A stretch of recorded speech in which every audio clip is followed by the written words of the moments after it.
মাফিয়াদের বিরুদ্ধে মুখ খুললেন বিধায়ক।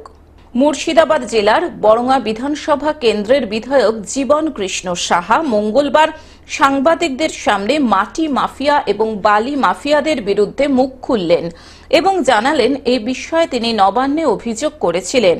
তারই পরিপ্রেক্ষিতে নবান্ন থেকে বিএলআরও এসডিএলএলআরও কে বালি পাচার এবং মাটি পাচার রোখার জন্য নির্দেশ দেওয়া হয়েছে নবান্ন থেকে, যার একটি চিঠি নবান্ন থেকে বিধায়ককেও পাঠানো হয়েছে।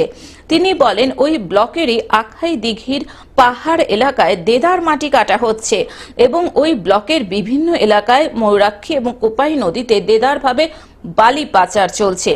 বিএলআরও এবং ওসি সব জেনেও চুপ রয়েছেন।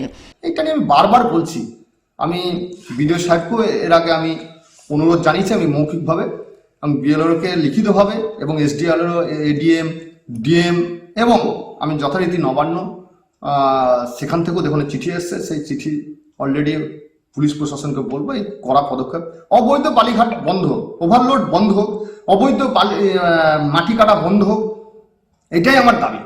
মুর্শিদাবাদ থেকে রক্তিম সিদ্ধান্তের রিপোর্ট, গ্লোব নিউজ। এখন থেকে গ্লোব টিভি দেখুন আপনার স্মার্টফোনেও।